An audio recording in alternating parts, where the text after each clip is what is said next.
क्या कोरोना लौट आया है? ये सवाल अब फिर से हमारे दिलो दिमाग में घूमने लगा है। दरअसल एशिया के कई देशों में कोविड-19 के मामलों में दोबारा इजाफा देखा जा रहा है। सिंगापुर, हांगकांग, चीन और थाईलैंड, ये चारों देश फिर से अलर्ट पर हैं। लेकिन सवाल ये है कि क्या हमें भी डरना चाहिए या सिर्फ सतर्क रहने की जरूरत है? आज हम आपको वीडियो में बताएंगे कहाँ कितने मामले बढ़े हैं, कौन सा नया वेरिएंट फैल रहा है, ये कितना खतरनाक है और भारत में स्थिति क्या है। तो चलिए इस गंभीर विषय को समझते हैं, लेकिन घबराए नहीं, सिर्फ जागरूक रहें। सिंगापुर, जहां तकनीक और स्वास्थ्य व्यवस्था दोनों सबसे बेहतर मानी जाती है, लेकिन यहां भी कोविड के मामले बढ़ रहे हैं। 1 मई से 19 मई 2025 के बीच 3000 नए केस दर्ज किए गए हैं, जबकि अप्रैल के आखिरी हफ्ते तक ये संख्या 11100 थी। इसका मतलब है करीब 28% की बढ़ोतरी। सरकार ने अब सतर्कता बढ़ा दी है और लोगों को मास्क पहनने और बूस्टर शॉट लेने की सलाह दी जा रही है। अगर हांगकांग की बात करें तो अभी तक केवल 81 मामले सामने आए हैं, लेकिन चौंकाने वाली बात ये है कि इनमें से 30 लोगों की मौत हो चुकी है। ये आंकड़ा दर्शाता है कि ये लहर कमजोर इम्यूनिटी वाले लोगों के लिए काफी खतरनाक हो सकती है।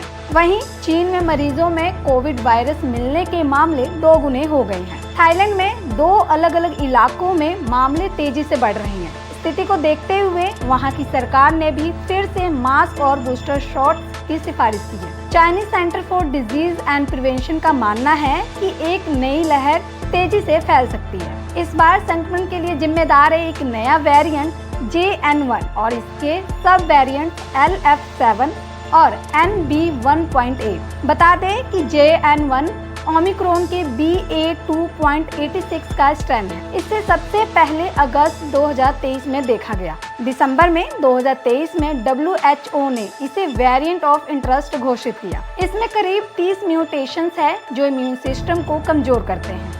वहीं ये वेरिएंट पहले की तुलना में तेजी से फैलता है, लेकिन अब तक के डेटा के अनुसार ये बहुत ज्यादा गंभीर नहीं है। लेकिन जिनकी इम्यूनिटी कमजोर है उनके लिए ये खतरनाक हो सकता है। JN1 के लक्षण की बात करें तो इसके लक्षण पिछले वेरिएंट जैसे ही हैं। बुखार, खांसी, थकान, गले में खराश, बदन दर्द, सांस लेने में तकलीफ। लेकिन इस वायरस की खास बात ये है कि लक्षण कुछ दिनों से लेके कई हफ्तों तक बने रह सकते हैं। ऐसे में अगर आपके लक्षण लंबे समय तक बने रहते हैं तो आपको लॉन्ग कोविड हो सकता है।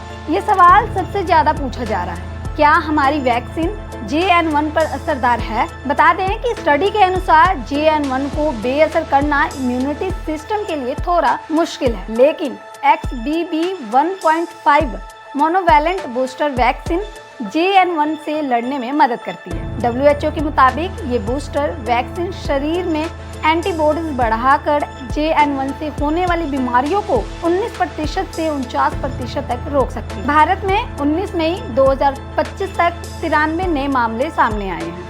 स्वास्थ्य मंत्रालय के अनुसार देश में कोविड की स्थिति फिलहाल नियंत्रण में है। कुछ बड़े शहरों में जैसे मुंबई में डॉक्टरों ने हल्के लक्षणों वाले मरीजों की पहचान की, लेकिन स्वास्थ्य विशेषज्ञों की राय साफ है। बता दें कि भारत में कोरोना की शुरुआत जनवरी 2020 में हुई थी। पहली लहर जनवरी 2020 से फरवरी 2021। इस दौरान 1.8 करोड़ मामले और 1.55 लाख मौतें हुई। दूसरी लहर मार्च 2021 से मई 2021।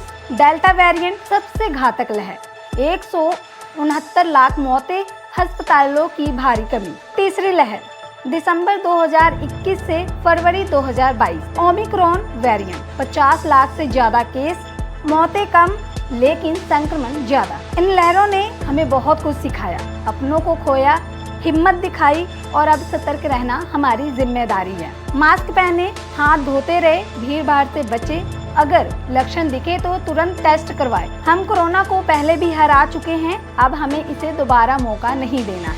वीडियो के अंत में बस यही कहना चाहूंगी, कोविड अब सिर्फ एक बीमारी नहीं, एक सबक है, एक चेतावनी है कि हमें कभी लापरवाह नहीं होना चाहिए। हम मजबूत हैं, हमने पहले भी मुकाबला किया है और अब फिर कर सकते हैं। बस जरूरत है सावधानी की, जागरूकता की और एकता की। ऐसे की और भी लेटेस्ट हेल्थ अपडेट्स के लिए जुड़े रहे तंदुरुस्ताई नमा के साथ।